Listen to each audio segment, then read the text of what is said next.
estabelecidos também 2 cargos oficiais para o trabalho na igreja: o presbiterato e o diaconato.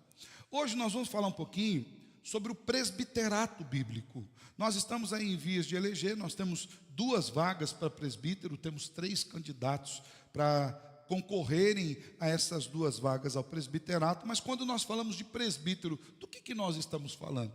O que a Bíblia nos ensina a pensar sobre o presbiterato? Porque naturalmente todos nós temos um pensamento acerca do que seja a liderança, o diaconato, o presbiterato. São pensamentos livres, né? Fruto da enciclopédia da nossa imaginação. Eu acho que um presbítero tem que fazer isso, eu acho que um presbítero tem que fazer aquilo, ou então eu acho que um diácono deve ser assim, eu acho que a igreja deva ser governada dessa forma. Mas como em tudo na nossa vida, nós precisamos sempre olhar para as Escrituras e ver aquilo que as Escrituras determinam para o nosso viver prático, para o nosso viver diário, em específico aqui nesse período que nós estamos vendo, para o governo da igreja. E isso é de suma importância. De maneira que eu quero ler com os irmãos a carta a Tito, seu capítulo 1. Nós vamos ler apenas 5 versículos. Esses versículos eles estão, de uma certa feita, replicados também ao jovem Timóteo, lá no capítulo 3, de 1 a 7, mas a carta ao Timóteo a gente não vai ler, eu vou citando a carta a Timóteo na nossa exposição aqui, porque os textos são gêmeos, né? É o apóstolo Paulo dando orientação, tanto para a igreja em Creta, no caso de Tito, quanto para a igreja em Éfeso, no caso de Timóteo. Nós vamos ler aqui Tito 1, de 5 a 9, os deveres e as qualificações dos ministros. Diz assim a Escritura: foi por essa causa que deixei você em Creta, para que pusesse em ordem as coisas restantes, bem como em cada cidade constituísse presbíteros conforme prescrevia você. Alguém que seja irrepreensível, marido de uma só mulher, que tenha filhos crentes que não são acusados de devassidão, nem são insubordinados. Porque é indispensável que o bispo, por ser encarregado das coisas de Deus, seja irrepreensível, não arrogante, alguém que não se irrita facilmente, não apegado ao vinho, não violento, nem ganancioso. Pelo contrário, o bispo deve ser hospitaleiro, amigo do bem, sensato, justo, piedoso, deve ter domínio de si, ser apegado à palavra fiel que está de acordo com a doutrina, para que possa exortar pelo reto ensino e convencer os que contradizem este ensino. Até aqui. Vamos orar ao Senhor, pedindo que Ele nos encaminhe, nos direcione no ensino das Escrituras. Mais uma vez nós te louvamos nessa manhã, Senhor, e agora em especial nós lhe pedimos que o Senhor nos ajude a entender a Tua palavra, que o Teu Espírito, Senhor, que habita em nós, Ele mesmo venha nos convencendo daquilo que é a verdade eterna e nos moldando a mente e o coração, Senhor. Que nós tenhamos uma compreensão plena desse encargo de liderança que é o presbiterato, de maneira, Deus, que quando nós nos reunimos aqui em assembleia para elegermos presbíteros, que nós o façamos para a glória do Senhor, que nós os façamos, Senhor, conscientes daquilo que o Senhor pede e buscando encontrar essas qualidades nas vidas dos nossos irmãos que aqui estão. E que de uma maneira geral, Senhor, o Senhor venha tocando no coração dos homens da igreja, nos mostrando que na verdade esse é um padrão de conduta que nós devemos abraçar de uma maneira muito prática, para a qualquer momento, quando o Senhor nos solicitar para o trabalho, nós estejamos habilitados para isso. O que eu quero lhe pedir, Deus, é que o Senhor nos conduza na compreensão clara das Escrituras nessa manhã, em nome de Jesus, amém e amém. Irmãos, liderança é uma coisa muito séria em todo e em qualquer empreendimento, né? Há muitos empreendimentos que se mantêm em pé exatamente por conta da sua liderança. Uma boa liderança tem uma boa condução. Uma má liderança pode colocar todo um grande empreendimento rumo à derrocada. Quando nós falamos de igreja, então, a liderança tem uma questão, tem um papel ainda mais importante do que qualquer outro empreendimento humano. Porque na liderança da igreja nós estamos lidando com aquilo que há de mais precioso na obra criacional, que são as vidas das pessoas. Se em uma empresa, na liderança, a pessoa está entre o sucesso e o fracasso empresarial, ou a empresa explode como uma grande marca, ou ela vem a falir, mas é apenas uma empresa, um negócio, na igreja nós estamos lidando com vidas, de maneira que nós estamos liderando aqueles a quem Jesus morreu na cruz, por quem Jesus morreu na cruz para salvar. Então, a liderança da igreja ela é algo muito importante, ela precisa ser observada à luz das Escrituras. A liderança da igreja também, ela tem um outro aspecto diferente de outras lideranças, que a liderança da igreja ela perpassa para a área espiritual. E lideranças espirituais têm uma responsabilidade maior do que as outras. Elas administram um projeto que não é um projeto humano, mas é um projeto divino, a igreja do Senhor. Nós já vimos sobre os sistemas de governo na última semana, falamos de cada um, pelo menos dos 3 sistemas mais básicos, e vimos que o sistema de governo que a nossa igreja adotou, o governo eclesiástico da nossa igreja, ele é derivado do modelo que os apóstolos estabeleceram para o funcionamento da igreja ali no Novo Testamento, conforme nós vimos em Atos, capítulo 6, dos versículos 1 até o 7. É por isso que nós somos presbiterianos, porque é uma igreja que se administra por presbíteros de acordo com aquilo que está prescrito nas Escrituras. Então, se a igreja observou esse modelo de governo para que ela caminhe por esse governo, então a gente precisa pensar muito bem quem são os presbíteros que nós vamos eleger. Antes da gente falar um pouquinho do texto, eu quero falar um pouquinho da nossa Constituição, do nosso manual presbiteriano, daquilo que as nossas leis da igreja falam sobre o presbítero. Porque quem é o presbítero? Eu creio que, de uma maneira geral, ou aqui até menos, mas por muito tempo as pessoas elegiam presbíteros como se elegiam um vereador, sabe? Então, fala, aquele ali é a minha voz no conselho. Então, aquele vai levar as minhas demandas para o conselho. É aquele que vai me representar ali no conselho. Então, se eu pretendo, pastor, eu acho que nós devemos mudar a cor aqui. Então, ele vai procurar o presbítero como se fosse um vereador, e esse vai levar as demandas. Por muito tempo se pensou assim, mas na verdade a Bíblia não nos diz que é assim. A Bíblia nos diz que o presbítero irá nos governar espiritualmente. Quando nós olhamos para a Constituição da igreja, ela deixa muito bem clara quais são as funções dos presbíteros nos âmbitos de toda a nossa denominação. Eu quero saltar aqui, quero pontuar aqui para os irmãos alguns aspectos que a nossa Constituição fala sobre o presbiterato. Por exemplo, o artigo 8 da nossa Constituição diz que o governo e a administração de uma igreja local competem ao conselho, que se compõe de pastor ou pastores e dos presbíteros. Ou seja, o presbítero já tem uma função de compor o conselho que administra e determina os rumos da igreja. No artigo 25, diz que a igreja exerce as suas funções na esfera da doutrina, governo e beneficência, mediante oficiais que se classificam em ministros do evangelho ou presbíteros docentes. O pastor é um presbítero encarregado do ensino da igreja. Por isso ele é conhecido como presbítero docente. B, presbíteros regentes. São os demais irmãos presbíteros que são levantados no conselho. Nós vamos falar um pouquinho que eles também têm uma responsabilidade para com o ensino, mas a sua responsabilidade maior dentro do conselho é administrar, gerir a igreja de acordo com a vontade de Deus. E ser os diáconos, que nós vamos falar na próxima semana. Esses ofícios são permanentes, mas o seu exercício é temporário. Ou seja, uma vez que você foi eleito presbítero, você é presbítero para sempre. Você é presbítero. Pastor, mas por que de 5 em 5 anos nós renovamos isso? Vamos falar um pouquinho sobre isso. É porque o exercício do seu ministério ele é temporário.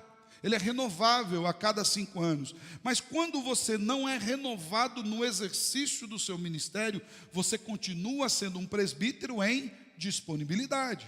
Então você não está assumindo aquela responsabilidade para aquele momento diante do conselho da igreja. Mas a qualquer instante em que você for chamado, você não deixou de ser presbítero, você não deixou de ser diácono. No caso do pastor, a não ser que tenha alguma questão disciplinar, ele também não deixou de ser pastor. Artigo 50 da nossa Constituição diz que o presbítero regente é o representante imediato do povo, por este eleito e ordenado pelo conselho, para, juntamente com o pastor, exercer o governo e a disciplina e zelar pelos interesses da igreja a que pertencer, bem como pelos interesses da igreja, bem como por toda a comunidade, quando para isso for eleito ou designado. Artigo 51 diz o seguinte, presta atenção nisso, que isso é muito importante para nós. Compete ao presbítero, primeiro, levar ao conhecimento do conselho as faltas que não puder corrigir por meio de admoestações particulares. Então, o presbítero não é aquele que sabe de uma coisa e sai correndo levar para o conselho. Ele vai tentar corrigir, ele vai tentar resolver. Aquilo que ele não conseguir solucionar, ele leva para o conselho. B, como função, auxiliar o pastor no trabalho das visitas, né? Antes da pandemia, nós havíamos dividido, muitos irmãos vão lembrar, se bem que era outra realidade de igreja, até menor, mas nós pegamos todas as famílias da igreja e dividimos pelos presbíteros e pelos diáconos, e pedimos que cada um visitasse pelo menos uma vez, né?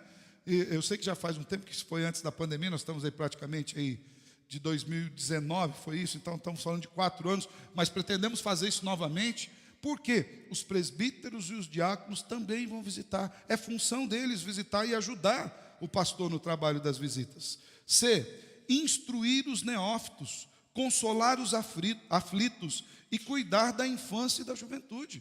É uma responsabilidade presbiteral, dar a instrução para os novatos da fé, fazer ali um discipulado com eles, consolar os irmãos que estão passando por aflições e cuidar da infância e da juventude. D, orar com os crentes e pelos crentes. Você sabia de todas essas funções do presbítero? É o que a nossa Constituição diz, que é a função presbiteral. E informar o pastor dos casos de doenças e aflições. Isso é muito importante, irmãos. Eu falo que o pastor não tem uma bola de cristal. Eu lembro uma vez que uma pessoa chegou para mim e falou: pastor, eu fiquei doente, fui internado, voltei para casa e o senhor não foi me visitar. Eu falei: mas quando você ficou doente? Quando você ficou internado? O senhor não sabia? Eu falei: não, ninguém me informou, né? Ainda não tem aquele sistema de que quando alguém é internado no hospital me liga, ó, vem aqui, fulano da sua igreja foi internado. Eu falei: irmão, se alguém não me informar, eu não adivinho. Nas minhas orações, o Senhor não faz revelações a mim, né? Olha, fulano está doente e tal. Os presbíteros nos ajudam a informar, na informação dos casos. Irmãos, muitas vezes eu fui visitar você, porque um presbítero, um diácono falou: pastor, dá um pulinho lá, porque fiquei sabendo que o irmão ele está querendo uma visita pastoral. Isso é uma bênção, isso não é cobrança, isso é auxílio ministerial, mas é função do presbítero.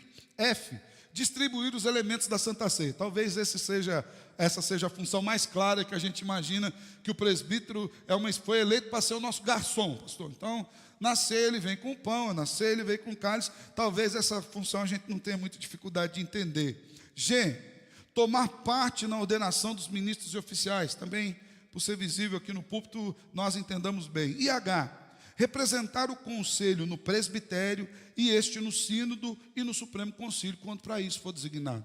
Os nossos presbíteros, eles não estão limitados ao âmbito da igreja local. Daqui sempre vai um representante ao presbitério, que também pode ser indicado. Nós tivemos o presbítero Adilson, que foi indicado como representante ao sínodo, e ele foi também. Já tivemos presbíteros que foram ao Supremo Concílio, juntamente até comigo. Então o presbítero, ele age no âmbito de toda a igreja. Por fim, no artigo 52, diz que o presbítero tem nos concílios da igreja autoridade igual à dos ministros. Então, diante da igreja, o pastor e o presbítero são iguais, do governo da igreja, diante dos conselhos da igreja. Talvez muitos de nós não tínhamos a mínima noção de quais sejam as funções de um presbítero quando nós vamos elegê-lo. Mas é importante que nós tenhamos isso em mente, afinal de contas, nós os estamos elegendo. Embora nós vivamos dias em que há um descaso, de uma maneira geral, com uma liderança bíblica, a partir inclusive do próprio lar, né? Até mesmo a motivação de muitos a servir tem sido uma motivação um pouco estranha. Nós precisamos olhar para as Escrituras e nos voltar para as Escrituras quando nós falamos de eleição. Voltando para o nosso texto, aqui. Então, uma vez que nós já temos um panorama do que é o presbítero, daquilo que a Constituição diz acerca do presbiterato, né? Voltando para o texto aqui de Tito, como nós já falamos a semana passada, se bem que da semana passada agora para esse texto, nós estamos vivendo dois momentos distintos. Em Atos a igreja estava nascendo, ela não estava apenas crescendo, ela estava explodindo. Houve uma pregação, 3.000, depois 5.000, e o número dos adeptos à fé, daqueles que estavam se tornando discípulos, estava explodindo. Já Tito, o momento é outro. A igreja já tinha saído de Jerusalém, já estava se espalhando pelas regiões da Ásia Menor e já havia chegado a Creta, onde Tito estava. Então essa igreja estava se espalhando pela Palestina, pelo sul da Europa, pelo norte da África. O evangelho estava crescendo e alcançando os corações, e as igrejas estavam sendo plantadas e organizadas.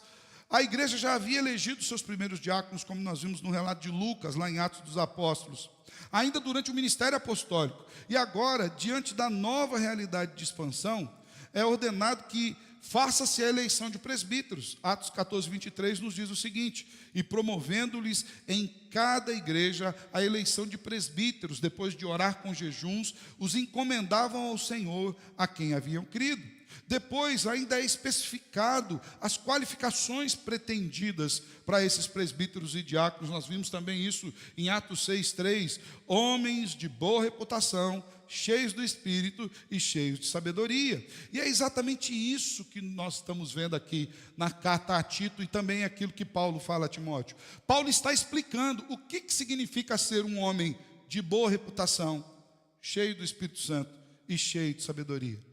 Os apóstolos, preocupados com a necessidade de levantar líderes para dirigirem a igreja do Senhor, essa igreja que era crescente, escrevem essas orientações, para que fossem eleitos homens de boa reputação, cheios do Espírito de sabedoria, para governarem a igreja. Já falamos aqui que ele mandou a carta a Timóteo, que era o pastor jovem da igreja de Éfeso, e aqui ele manda a carta por intermédio de Tito, a igreja crescente na região de Creta, estabelecendo os padrões. E a gente vai perceber, irmãos, que tanto no texto de Tito, quanto no texto de Timóteo, Paulo está tratando de 4 áreas que precisam envolver a vida de um presbítero, de acordo com a palavra de Deus. Paulo está tratando aqui do caráter, ou seja, do coração, do aspecto pessoal, de aspectos internos. Paulo está tratando do comportamento, dos aspectos externos, da ação. Paulo está tratando das habilidades para o ministério, a capacitação, a liderança na prática. E Paulo trata da família, que é o modelo a ser seguido. Nós precisamos ter uma consideração especial com a família na igreja. A família consta nos 10 mandamentos. Diga-se de passagem, a família é o primeiro ambiente onde a gente põe em prática o nosso modelo de fé. E não é desconsiderado em nenhum momento das Escrituras. Nos 10 mandamentos nós temos os 4 primeiros voltados a quem é Deus, ao culto a Deus, a forma como prestar culto a Deus, aquilo que é devotado a esse Deus. E antes de nós tratarmos os outros aspectos, no 5º mandamento nós temos a família ali expressa. Honra teu pai e tua mãe. E depois que você vai não roubar, não matar, não cobiçar, porque você aprende em casa. Nós vemos a família estabelecida no relacionamento da igreja com o Senhor. E aqui nós vemos a família como sendo algo fundamental na observação da escolha de líderes para a casa de Deus.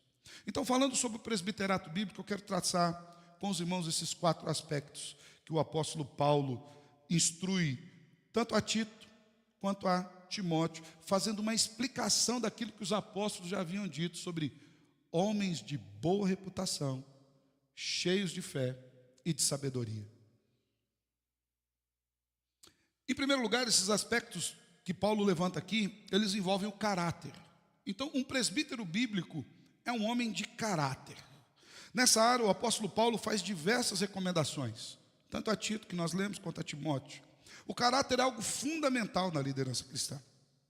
Biblicamente falando, um homem de caráter é um homem que tem uma boa postura moral, um homem que tem convicções sólidas, é um homem de valores internos, é um homem que é pautado e guiado pela fé. em Cristo Jesus. E Paulo elenca alguns aspectos que são inerentes, concernentes ao caráter de alguém, as questões interiores, as suas inclinações de coração. E nós precisamos observar isso. Com respeito ao caráter, Paulo fala, por exemplo, que um homem, para ser eleito presbítero, precisa ter domínio de si. Tito 1,8. Lá em 1 Timóteo 3,2, ele vai usar uma outra palavra que tem o mesmo sentido, é que seja moderado. Um homem de caráter é alguém que tem a capacidade de refrear os seus apetites, de refrear as suas vontades. É um homem que experimenta do domínio próprio, que é um fruto do Espírito Santo. É um homem que não explode facilmente, ou que não é levado facilmente pelas suas emoções, que não se deixa arrebatar por extremos. Não é aquele de 8 ou 80. Já viu aquela pessoa? Não, é 8 ou 80. Com aquele ali, pastor, ou é 0 ou é 100. Não tem 50, 60. Não há negociação. A Bíblia diz que não devemos ser assim. Precisamos ser moderados.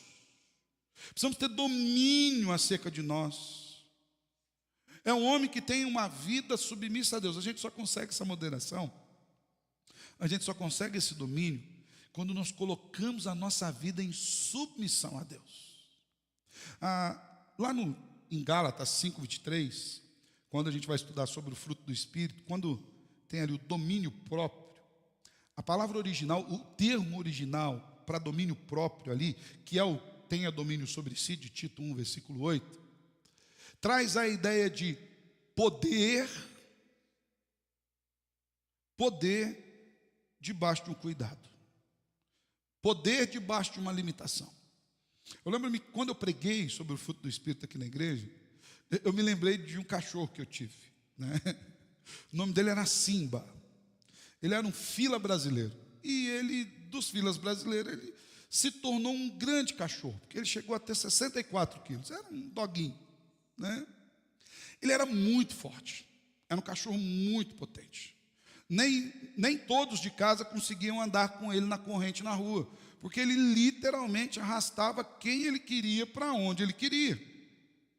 Então era eu, meu primo, que andava, basicamente na coleira, acho que era eu e meu primo que andavam. Meu pai, né? A Patrícia ele arrastava, e minha mãe, nem digo, né? Minha mãe fazia o que queria dela, né?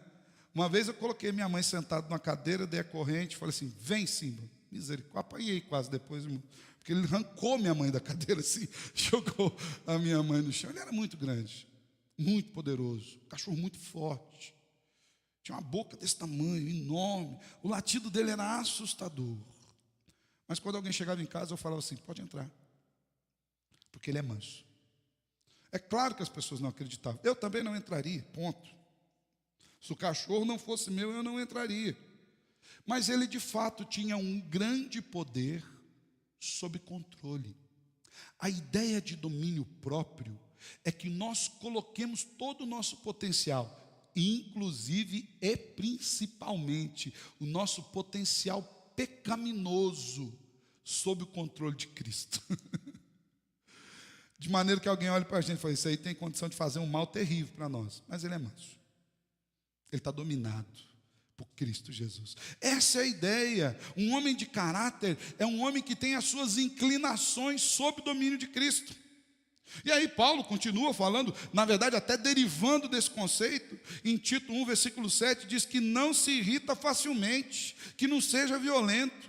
Já a Timóteo, as mesmas atribuições, ele fala que seja cordial, inimigo de conflitos. Para que nós elejamos um homem, um presbítero, para servir na casa de Deus, o modelo bíblico é um modelo de mansidão. É um homem que seja pacífico, um homem que seja sensato, um homem que seja prudente. Se você olhar para alguém e falar: nossa, aquele ali é brigão, vamos colocar ele no conselho que vai dar bom, vai dar ruim, irmão. Ali não é um ringue, ali é um conselho de santos. Ouça o que eu estou te dizendo, é um conselho de santos, embora pecadores, que estão buscando dirigir a igreja do Senhor com temor e tremor, que é uma grande responsabilidade, irmãos. Uma coisa é você dirigir as suas coisas, seus negócios, deu certo, deu errado, é seu. Outra coisa é o empreendimento igreja. Você está lidando com o dinheiro da viúva, você está lidando com a vida que foi salva na cruz. Nós precisamos entender que esses homens que não se irritam facilmente, não sejam violentos, cordiais, inimigos de conflitos, precisam ser alguém que saiba lidar com opiniões diferentes e até discordantes, sem se irar, sem confundir as pessoas com as ideias. Às vezes eu não concordo com a sua ideia, mas eu amo você. Às vezes eu só não acho que aquele caminho seja o caminho que a gente precisa caminhar. Não pode ser alguém que se irrita com facilidade, ou aquele que é conhecido como pavio curto. Já viu aquela pessoa? Aquele ali tem pavio curto. Na época da tecnologia, a gente não tem mais nem o pavio, né? Então é o botão do liga e desliga. Pá, ligou. Né? Tem uns que já estão no Wi-Fi. Precisa de pavio. Pô, ali para brigar. Tiago, corroborando essa mesma verdade, diz: vocês sabem estas coisas, meus amados irmãos. Cada um esteja pronto para ouvir, mas seja tardio para falar e tardio para ficar irado. Para o presbiterato bíblico, nós precisamos levantar alguém que não seja dado às controvérsias, a debates infrutíferos, às disputas, ao litígio, às demandas pessoais, que seja alguém conveniente, alguém suave nas suas palavras, alguém gentil. Eu li um livro há uns tempos atrás, se eu não me engano, é do reverendo Augusto Nicodemos, falando sobre igreja. É que foi um período que eu li alguns livros sobre igreja, eu não sei exatamente qual autor, mas se eu não me engano, o reverendo Augusto, que dizia que hoje em dia, a dureza do coração dos homens tem aberto mais igrejas do que o Espírito Santo de Deus. As denominações, as igrejas, muitas delas têm se multiplicado. Não é porque o Senhor colocou no coração das pessoas: vai lá e planta uma igreja naquele bairro, vai lá, viaja para aquela cidade, planta uma igreja naquele lugar. Mas é porque um líder não suportava o outro líder, e por causa da briga ele fala: nós não podemos andar juntos, você fica para cá que eu vou com o meu povo para lá. Isso é dureza de coração. Diga de passagem, irmãos, é por isso que nós vemos muitas igrejas doentes, muitas igrejas que não vão. Tinha um ditado no meu tempo, diz que não vai nem com bomba. Eu lembro de um pastor amigo meu, muito querido, que ele saiu da denominação por esse tipo de coisa. E, irmãos, na época foi um estrago muito grande, porque ele levou 60% da igreja quase. Balançou as pernas. E eu lembro que eu falei para ele pessoalmente, falei: meu irmão, isso não vai dar certo. Ele falou: vai dar certo. De fato, era uma pessoa capacitadíssima. Mas eu falei: não vai dar certo porque não tem a ver com a nossa capacidade. É porque o Senhor não põe a mão nesse negócio. Você acha que o Senhor vai pôr a mão validando os nossos pecados, irmãos? Validando a dureza do nosso coração? Porque se dá certo, a gente vai dizer: está vendo, Senhor, eu tinha razão com o negócio, eu que sou certo. Deus abençoou, pôs a mão. E não dá certo. A gente precisa entender, irmãos, que um presbítero, um líder bíblico, não pode ser dado a conflitos. Ele não pode ser um divisor do corpo de Cristo. Ele tem que ser aquele que traz para perto. Nessa mesma esteira, você vai ver que, na verdade, essas qualidades linkadas aqui, elas se completam. Nessa mesma esteira vem a arrogância. Tito 1, versículo 7, diz que ele não pode ser arrogante. Arrogante é alguém que é soberbo. É alguém que é orgulhoso para com as pessoas. Alguém que olha as pessoas sempre de cima para baixo. É alguém que sempre sabe tudo e o outro não sabe nada. É alguém que considera as suas posições e os seus pensamentos maiores que os dos outros. Não é assim que deve ser, irmãos. Não podemos nos achar superiores aos demais irmãos. Que não preze o sentimento e a opinião dos outros. Precisa ser assim. Lá em Pedro, primeira carta de Pedro, no capítulo 5, no versículo 13, Pedro está fazendo uma exortação aos presbíteros. Pedro, inclusive, se coloca, fala: meus irmãos, eu sou presbítero igual a vocês. E ali nos aspectos de governo e domínio sobre a igreja, no versículo 3, ele diz que nós não devemos governar sobre a igreja como dominadores dos que foram confiados, mas como exemplos para o rebanho. Não podemos ser soberbos. Todas essas características fazem parte de um bom caráter cristão, de alguém cujo coração está voltado para Cristo. Na verdade, todas essas características manifestam a submissão à pessoa do Salvador Jesus, pois elas expressam as características do próprio Cristo. Olha lá o que está escrito em Mateus 11, 29, Jesus falando acerca de si, naquele convite maravilhoso que ele fala: vem para mim, você que está cansado, você que está sobrecarregado, vem que você vai encontrar descanso em mim. Toma o meu jugo, põe sobre você, aprenda de mim. Por quê? Olha o que ele diz aqui: aprendam de mim porque eu sou manso e humilde de coração.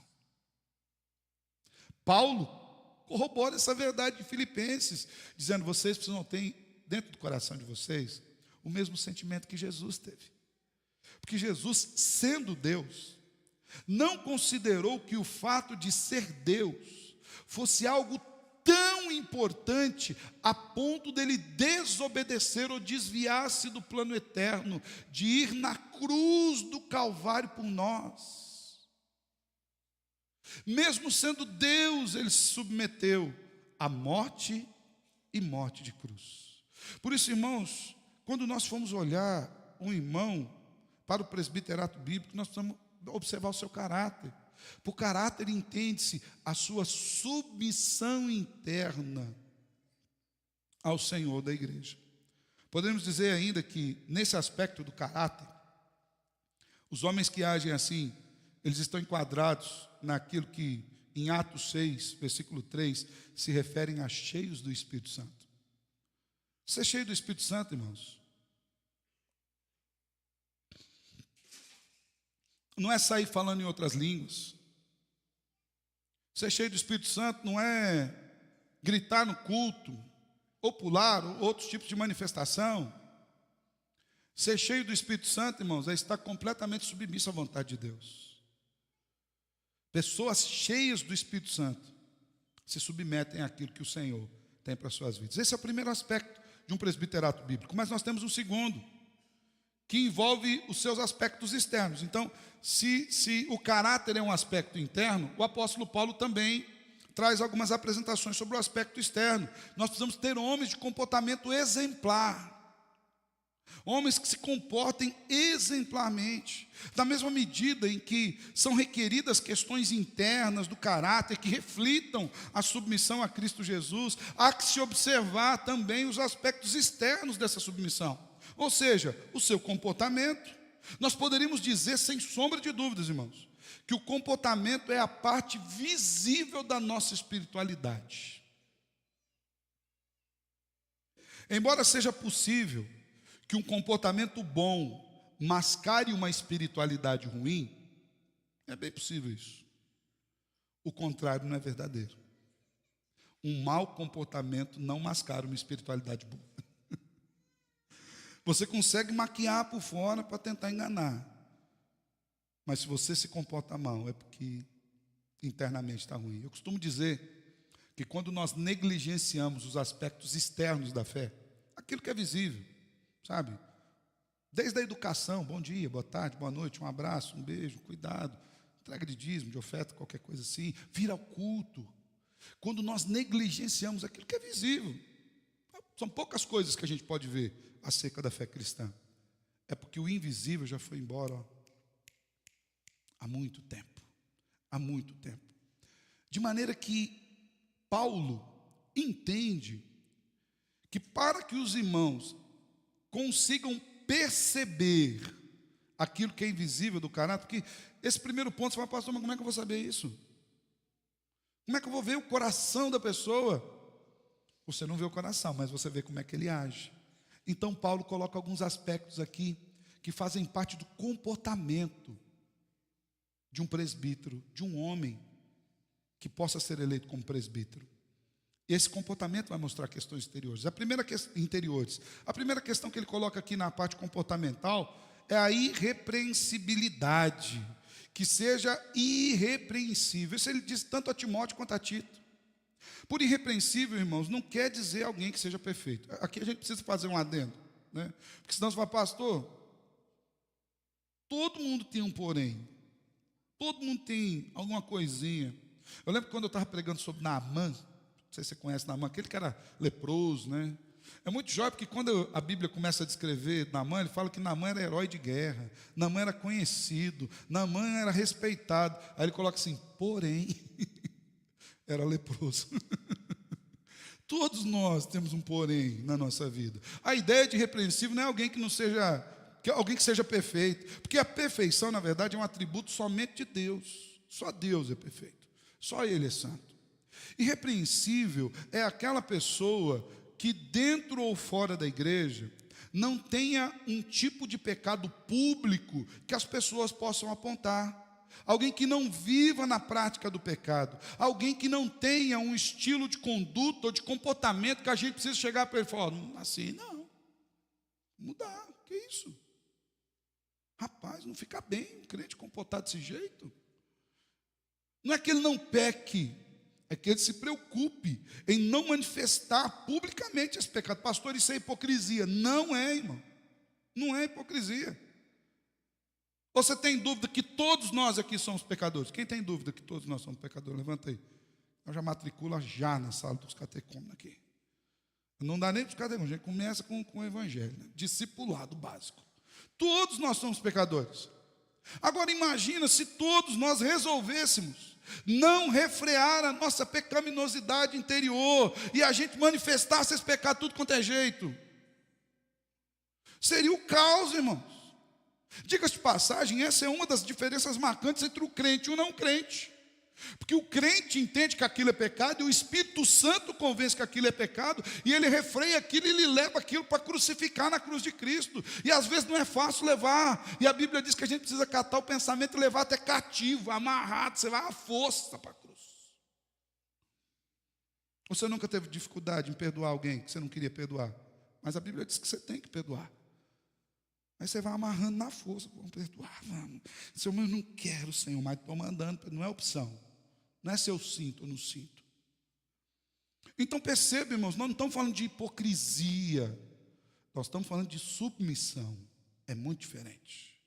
É de saber que todos nós temos pecados, mas precisamos nos cuidar para que o nome de Jesus não seja envergonhado pelos nossos pecados, se eles forem manifestados de maneira pública. Então nós não podemos viver na prática do pecado. 1 João 3,9.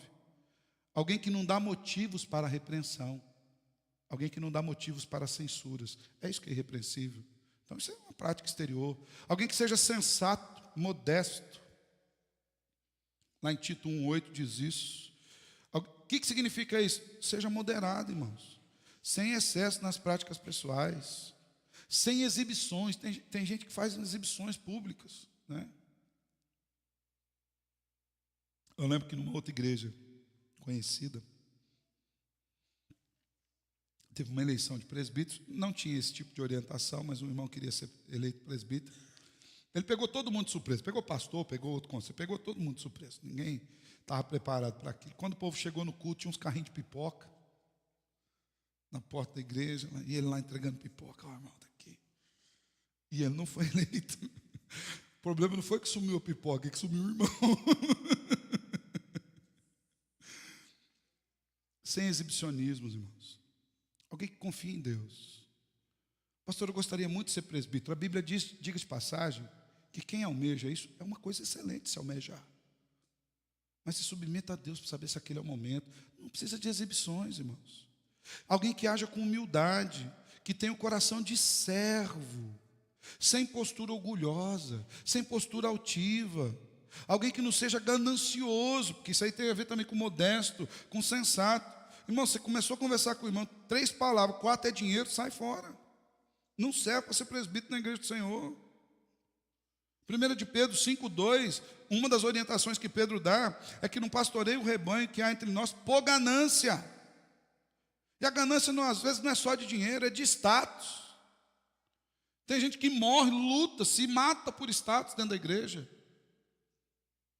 Por que se mata por status? Porque ainda não entendeu que os cargos da igreja, eles não são cargos de status público. Eles são apenas designações de onde você vai servir. Quando alguém fala, isso aqui é o pastor, você já imagina, é aquele que vai pregar. Falando assim, bem basicamente, tá? Quando fala, eu sou presbítero, você sabe, esse aqui é o cara que está administrando a igreja, o serviço dele. Eu sou o diácono, você já sabe que quem vai te orientar aqui no serviço público da igreja, no cuidar das coisas. Ó, preciso que eu me mostre o banheiro, o diácono vai mostrar, cuidar de uma criança. A ideia não é que assim, eu sou maior que você. Não. A ideia é assim: eu estou pronto para te servir nessa área. Se você precisar, essa é a área em que eu posso te servir. Essa é a área em que o Senhor me levantou para te servir. Então, tem que ser sensato, modesto, irmãos, sem correr atrás de ganância. E aí vem um outro aspecto interessante, né? Não dado ao vinho. Desculpe a má palavra e a expressão, não pode ser pau d'água, irmão. Não dá. Tem que ser moderado nisso também. Alguém que não seja dominado pelo vício do álcool. É interessante porque quando Paulo trata aqui do vício do álcool, a gente precisa observar que na Bíblia toda, nós vamos ver o vinho em específico ligado à alegria, em momentos de alegria, de promoção de prazer interno que gere um tipo de alegria, né, nos casamentos e por aí vai.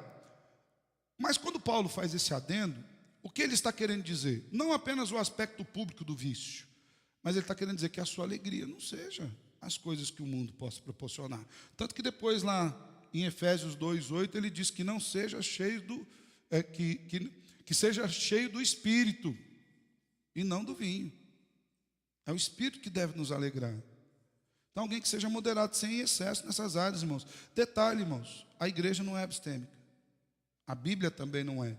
Jesus também não foi. Significa que em vez de café a gente vai servir chopp ali? De maneira alguma. E nem dá ideia, não vai ter. Vai ter. Mas o que significa? Que nós precisamos ter sabedoria. Isso mesmo. Sabedoria. Por quê? É o nome de Jesus que nós carregamos. É o nome do Salvador que nós carregamos. Então você precisa ser prudente em tudo isso. Ontem nós estávamos no curso de presbiterato e diaconato. Um dos irmãos levantou ali, né, na nossa conversa, falou: pastor, tenho 3 filhos homens. Logo no começo do nosso casamento, ele é casado há bastante tempo, logo no começo do nosso casamento, sim, a gente sempre comprava um vinhozinho, nem era de qualidade, mano, aqueles garrafão lá. A gente achava que era bom, depois o pessoal entrou com esse negócio aí. É que eu não gosto de jeito nenhum, sou ruim para esse tipo de coisa, né? Mas você comprava aquele sangue de boi, sei lá o que era, aqueles livros. Nós tomávamos, passou devagarinho, eu e minha esposa, mas nós tivemos filhos.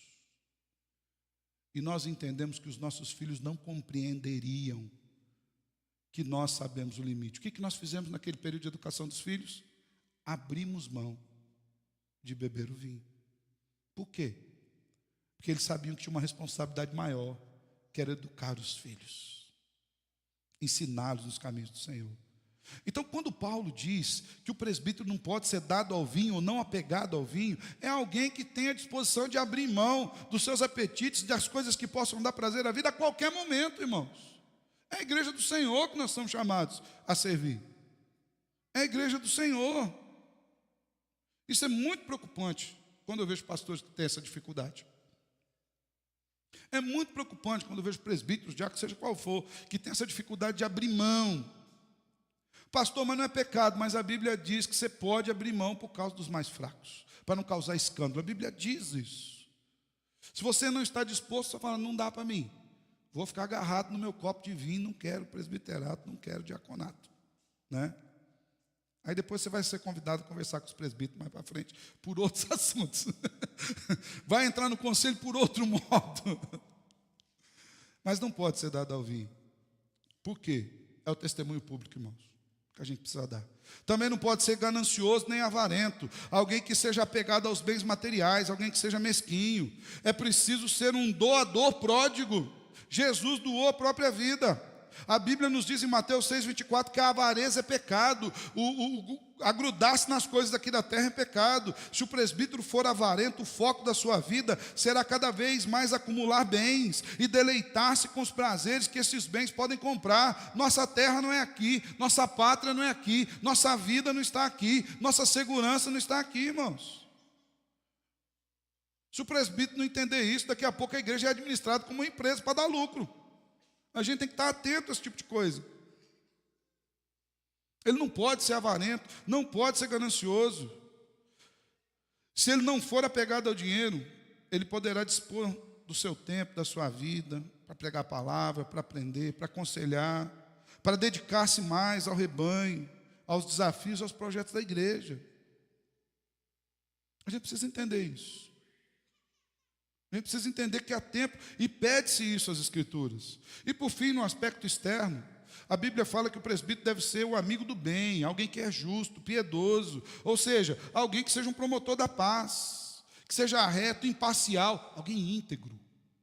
A ideia de inteireza de caráter, cumpridor e respeitador das leis de Deus e na medida da fé das leis dos homens. Por que na medida da fé? Nem todas as leis dos homens são justas de acordo com as Escrituras.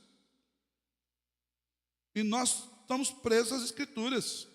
Alguém que tenha respeito ao sagrado, que seja dado a misericórdia, que tenha apego às coisas de Deus. Piedoso é isso, irmãos. O presbítero tem que ser um homem de oração, um homem de leitura bíblica, um homem de vida devocional, um homem cuja vida espiritual esteja completamente visível a nós. Alguém que você não tenha a mínima dúvida de que se você precisar de uma oração, você pode recorrer a ele, porque ele vai orar com você. Ele vai orar por você.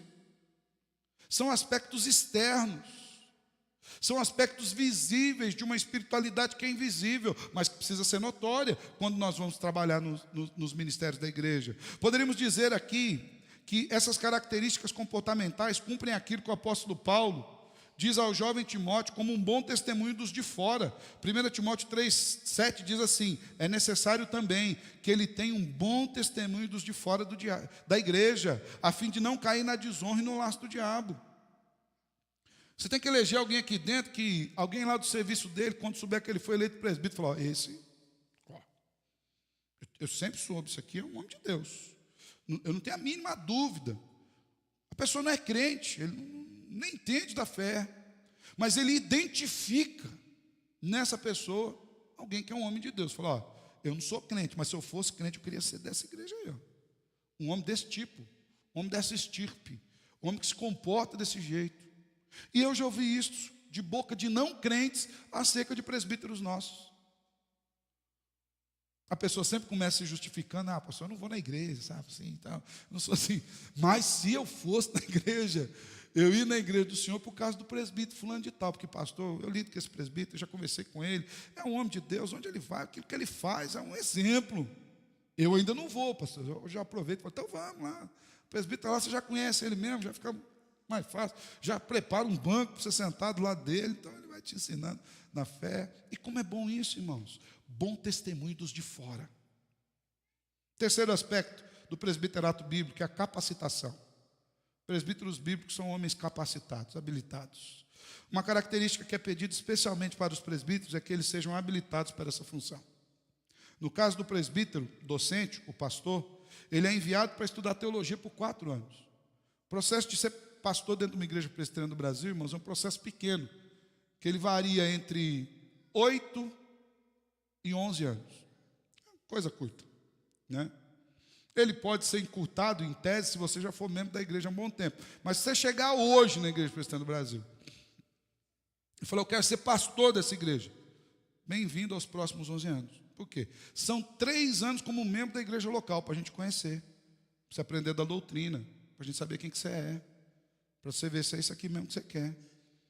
Depois, se a gente aprovar, você vai ser enviado para o presbitério. É mais 1 ano para esperar. É 1 ano estudando, lendo, se preparando, porque tem vestibular, tá, irmão? Para entrar no seminário, né? E tem um monte de gente que reprova o vestibular. Não tem vestibular, você tem que entrar. Então nós já falamos de 4 anos. Depois lá dentro, se você for um bom aluno, são 4 anos. Porque se você reprovar, você não vai para 5. Você reprovou uma vez, o presbitério já te cota. Falou: não vamos gastar dinheiro com pessoa que não está disposta a isso. É literalmente assim, irmãos. Então você tem a opção 4 anos ou 4 anos. Não tem muito assim, 5, 6 anos. E a gente precisa ser muito correto com isso, porque é o dinheiro da viúva, irmão. Você está sustentando lá com o dinheiro do dízimo e oferta. Então mais 4, estamos falando de quanto? 8. Você volta para o presbitério. Aí você tem que apresentar sua tese, você tem que apresentar uma exegese, você tem que ter um sermão público que é avaliado, você tem uma avaliação teológica. E aí, se eles te aprovarem, você varia agora de 1 a 3 anos de licenciatura. 11 anos. Pastor, mas por que tudo isso? Porque ele tem uma responsabilidade muito grande, que é expor as Escrituras, expor a doutrina e ensinar essa doutrina para a igreja. Pastor, mas é assim também com todos os presbíteros? Não, irmãos. Embora o presbítero regente não tenha o mesmo nível de responsabilidade para com o ensino, haja vista que ele não é chamado para dedicação de tempo integral, ele é chamado e habilitado para ensinar a Escritura. Então, assim, o presbítero regente, ele não tem que estar aqui todo domingo, ele não tem que estar discipulado para todo mundo, mas ele tem que estar habilitado para qualquer momento. Por exemplo, nós temos os nossos presbíteros dando aula de catecúmenos, mesmo o Edu, presbítero em disponibilidade. Temos 2 presbíteros dando aula aqui para os adultos, temos presbíteros dando aula para os jovens, presbíteros dando aula para adolescentes. Os nossos presbíteros estão envolvidos no ensino da igreja juntamente com outros irmãos. Presbíteros que pregam, presbíteros que dirigem a liturgia, porque é função do presbítero a habilitação para ensinar. O que difere o presbítero do pastor é que o pastor é aquele presbítero que dedicou o tempo de estudo específico e tem a responsabilidade de expor com maior profundidade esse ensino. Mas todos têm que estar habilitados. Daí nós vemos essas características de habilitação que o apóstolo Paulo nos diz: apto para ensinar. O presbítero não precisa saber necessariamente o grego, o hebraico, a profundidade. Ele não foi chamado para isso. Mas, irmão, que ele precisa saber da Bíblia, ele precisa saber então os versículos, onde está cada um de lá. Ele pode não saber o que significa soterologia, mas ele tem que saber o que é salvação. Ele pode não saber o que significa amartiologia, mas ele tem que saber o que é pecado. Ele pode não saber as letras, as palavras mais teológicas, mas ele tem que saber conduzir você, abrindo simplesmente a Bíblia e ensinando o Evangelho para você aqui, ó. Ah, pastor, e aquilo que for difícil? Para isso a igreja levantou pastores e investiu na vida dos pastores para isso. Que são presbíteros que têm uma dedicação mais para esse tipo de coisa.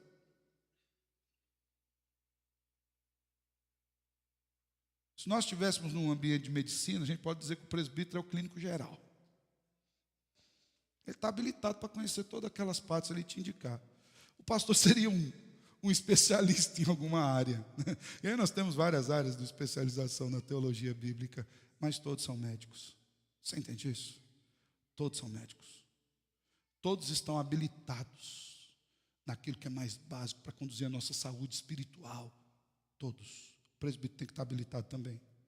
A doutrina deve ser a principal preocupação dos líderes da igreja. Ela precede uma boa prática. Você não vai ter uma boa prática cristã se você não tiver uma boa doutrina cristã. Porque você pratica aquilo que você crê.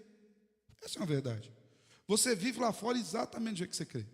Você pode dizer para mim: não, pastor, eu sou crente, eu sou fiel, eu sou isso, eu creio nos mandamentos, eu creio no Evangelho de Jesus, olha, eu já li os catecismos, já li a Confissão de Fé de Westminster, eu sou reformado, Você é aquilo que você faz lá fora. É isso que você é. Você pode ter a melhor teologia do mundo aqui, mas você crê de verdade naquilo que você vive. Essa é a grande verdade. É por isso que a gente precisa entender que uma boa prática cristã é sempre precedida por uma boa doutrina bíblica que desça ao coração, que mexa com a nossa fé. Assim, o presbítero deve ser um ensinador, um pastor, capacitado para lidar com as Escrituras, sendo íntimo das Escrituras, que conhece a verdade de Deus, a palavra de Deus, aquilo que a Bíblia chama de princípios elementares da fé cristã. Todo presbítero tem que estar habilitado assim. Tito 1,9 diz que ele deve ser apegado à palavra fiel, que está de acordo com a doutrina. Olha o que Tito diz: para que possa exortar pelo reto ensino e convencer os que contradizem este ensino. O presbítero tem que estar habilitado para isso. Não pode ser recém-convertido, isso também é um aspecto de habilitação. Por que ele não pode ser recém-convertido? Porque ele precisa ser experimentado, irmãos, ter experiência na vida cristã, ter maturidade cristã. Ele precisa ter passado por umas provações aí. Ele precisa ter passado por umas madrugadas de joelho, de oração, de choro, de experiência com Deus. Ele precisa ter experimentado o Senhor na prática. Que ele possa dizer para você: ó, eu bebi dessa água, eu sei o que meu Deus faz, Ele fez comigo. E se dá com o tempo, irmãos, é na caminhada. É na caminhada que a gente amadurece. Não é no primeiro dia de escola que você tira o diploma, é no último.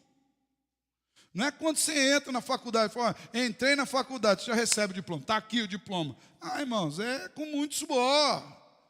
4, 5, 6 anos, para lá no final, depois de você ter experimentado tudo. Você lidar com aqueles professores que você falou, esse aqui foi jóia. E tem uns professores que falam, Senhor, Deus me deu fé para eu sobreviver a ele. Eu passei por ele, o Senhor deu graça. Você lidar com aquela matéria que você fala, isso aqui eu tiro de letra. E com aquela matéria que você atravessou madrugada e madrugada e madrugada estudando. Vou nem falar o que me falaram aqui, né? Mas que Deus perdoa esses pecados. Fala, colava, foi pecado, mas não pode. Experimentado em Cristo, experimentado na fé. Por isso que ele não pode ser um recém-convertido. Ele tem que ter maturidade, apto para lidar com as questões mais duras da vida, irmãos. Ele é líder da igreja. Os líderes são chamados para morrer pela igreja. Os líderes são chamados para estar na frente da batalha. Eles são chamados para entregar-se por Cristo Jesus. Alguém que seja conhecedor da doutrina. E mais, dispenseiro de Deus. Alguém que seja um bom mordomo, um bom regente, um bom administrador da casa de Deus. Que esteja disposto a colocar todas as suas habilidades e todas as suas posses em favor do reino. Esse é o líder. As suas habilitações são essas. Como é que um presbítero vai falar sobre oferta se ele não é dizimista? Como é que ele chama a igreja para ofertar se ele não dá um centavo, do bolso dele não sai uma moeda? Como é que ele chama você a orar se ele não ora? Como é que ele chama você para ler a Bíblia se ele não lê? Aí é hipocrisia. Aí é atar peso no outro que você não dá conta de carregar. Então ele precisa cumprir aquilo que ele fala. E por fim, irmãos, com respeito a isso, ele se enquadra na sabedoria. Por fim, aquilo que nós falamos que é mais importante, que é a vida familiar. Nós chegamos à última característica daqueles que são chamados ao presbiterato, que é a vida familiar. É onde você vai ver boa parte dessas coisas aqui que nós falamos, né? Primeiro, ele tem que ser esposo de uma só mulher, irmãos. O que significa isso? Alguém que depois de ter se convertido não tenha passado pelo divórcio, um novo casamento.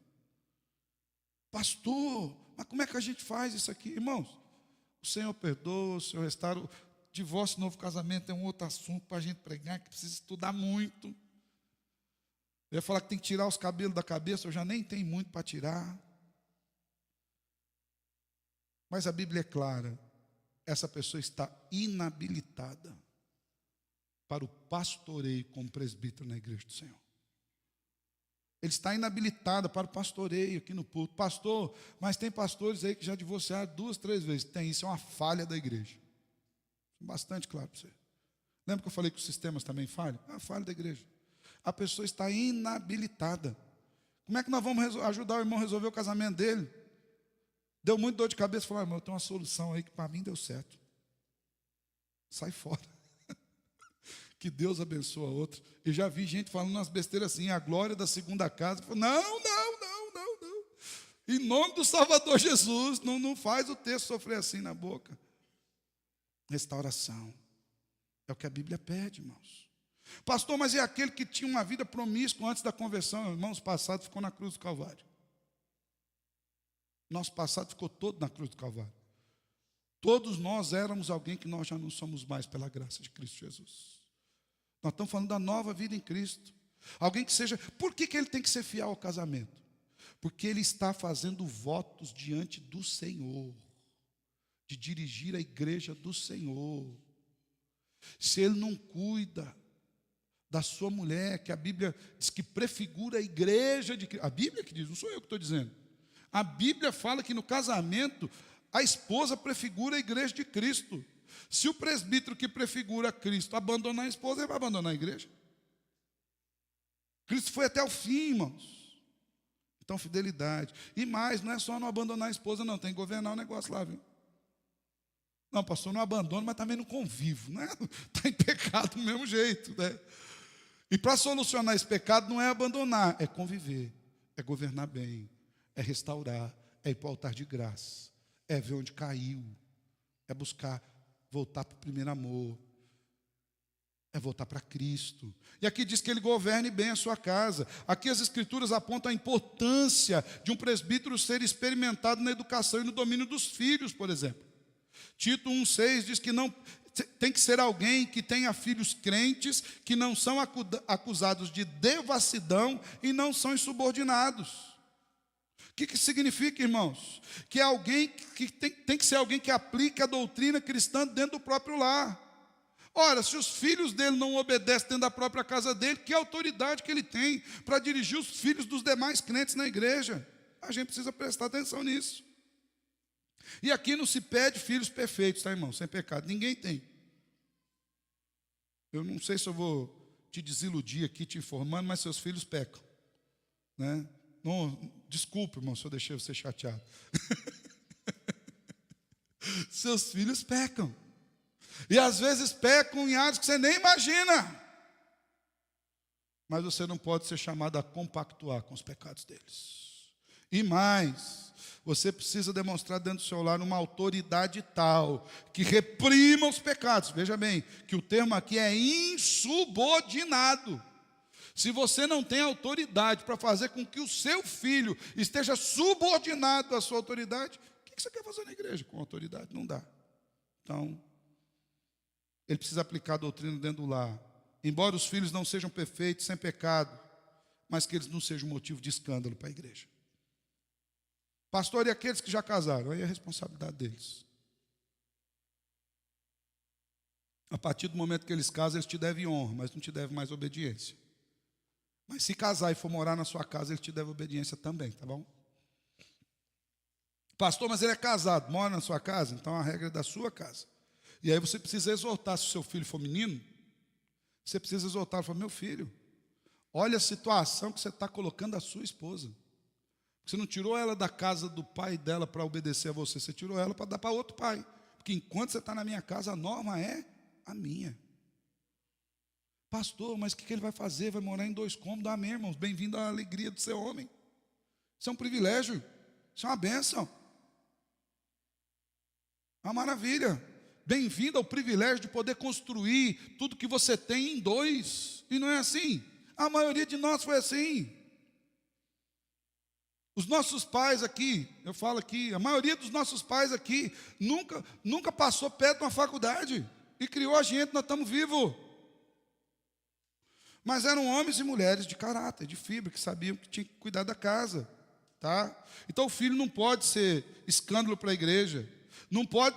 O presbítero não pode ter aquele filho chamado de vida louca, sabe? Ele tem que ser o vida santa, não pode ser o vida louca, aquele que é desgarrado, longe dos caminhos do Senhor, que tenha filhos insubordinados, desobedientes. A Timóteo, Paulo ainda descreve o seguinte, capítulo 3 de 1 Timóteo, versículos 4 e 5. O presbítero deve governar bem o lar, criando os filhos sob disciplina, com todo o respeito. Olha aqui que Paulo diz a Timóteo. Pois se alguém não sabe governar a própria casa, como ele cuidará da igreja de Deus? Irmãos, o modelo é ali. É mais ou menos assim. Nós temos uma micro-igreja inicial, onde você é o pastor das suas ovelhinhas. A primeira é a sua esposa. E as demais é as ovelhinhas que nasceram naquele aprisco, são seus filhos. Então você tem que pastorear o coração da sua ovelha mor, que é a sua esposa, e pastorear o coração das suas ovelhinhas, ensinando-as, conduzindo-as aos pastos verdejantes, lendo a Bíblia com elas, orando com elas. Isso é sério, irmãos. Eu estava conversando agora há pouco com o professor de escola dominical ali, de filhos nossos que não sabem as histórias da Bíblia. Sabia disso? Que o professor pede assim, ó, decora um versículo de 2 linhas. Até eu falei com a professora lá, não vou falar quem é agora, não, depois a gente fala. Mas até falei com a professora, você quer que a gente faça uma aula de escola dominical sobre isso? Ela falou, pastor, não sei se uma aula dá conta. Manda o filho decorar um versículo de 2 linhas. O filho não decorou e o pai não sabe o versículo. O pai manda o filho do crente para casa, vai lá, vê lá no profeta Naum. Chega, pai, o professor mandou ir Naum, ele vai na página 1 da Bíblia. Não é, mano, no profeta Naum. Não tem o conhecimento básico das Escrituras. Como ele vai cuidar da igreja de Deus? Biblicamente, a responsabilidade da administração e do governo do lar é do homem. O seu lar é um espelho da sua vida prática. Você quer saber como um homem governa bem? Olha a casa dele. Você quer saber se ele vai lidar bem com as pessoas? Olha, converse com a esposa dele, converse com os filhos dele. Aí você vai saber. Por fim, irmãos, que seja hospitaleiro. A hospitalidade aqui aparece como um comportamento, ou melhor, um contraponto da ganância. Ou seja, um presbítero deve ser alguém doador, que oferece inclusive a própria casa, por generosidade, por bondade, que acolhe com satisfação. A hospitalidade também demonstra o padrão que ele tem utilizado na administração do seu lar, porque para que seja hospitaleiro na casa, tem que conversar com a esposa e tem que conversar com os filhos. A hospitalidade mexe com a casa toda. Você vai receber alguém, então o filho sai da cama e o pai sai da cama, a gente faz aquele juntamento lá para receber alguém. Em favor de alguém, você está mexendo com a estrutura, você está saindo do seu conforto em favor de oferecer conforto para alguém. Isso é bíblico. A hospitalidade faz parte da formação do nosso caráter e ela mexe também com a nossa casa. Embora eu tenha dito tudo isso, para a gente fechar de vez, eu quero ressaltar que em nenhum momento a Bíblia pede perfeição ou impecabilidade daqueles que almejam exercer o presbiterato, o diaconato na igreja. Mas ela estipula um padrão alto de conduta, padrão alto de santidade, padrão esse que é desejável a todos os homens da igreja. A todos os homens da igreja. Meu desejo é que nós oremos ao Senhor, conhecedores disso. Eu vou postar esse sermão, os 2 últimos sermões eu vou pôr para toda a igreja lá, você lê. E o próximo também, que é o diaconato, quer que você leia, postar lá para você ler os sermões. Para que nós oremos ao Senhor e peçamos a Ele que Ele levante homens assim, que embora não sejam perfeitos, caminhem para Cristo Jesus. Cantamos aqui, que tenham por alvo Cristo. Cristo. Cristo. Amém? Quero orar com você. Feche teus olhos. Obrigado, Senhor, pela manhã. Obrigado pela Tua palavra e por toda a instrução que o Senhor nos dá nas Escrituras. Eu quero lhe pedir, Deus, aqui, em nome do Salvador Jesus, a Tua boa mão nos conduza nessa eleição. Que a gente olhe para as Escrituras, Deus, e entenda o tamanho da responsabilidade que o Senhor colocou sobre nós e sobre aqueles homens que serão eleitos. E que na tua igreja, mais e mais, nós tenhamos homens assim. Homens que te sirvam, homens que te busquem, homens cujo coração estejam no Senhor, completamente no Senhor. Nos ajuda, Deus, e que em todo esse processo, nós façamos tudo para a glória de Cristo Jesus. Amém e amém. Que o Senhor tome o nosso coração em sabedoria, que o nosso desejo seja honrar a Deus, buscando, em primeiro lugar, os homens, ser homens assim, seja um homem assim, de acordo com a vontade de Deus. Que nós buscamos em Deus, homens, para dirigir a igreja, com esse caráter, que é o caráter de Cristo.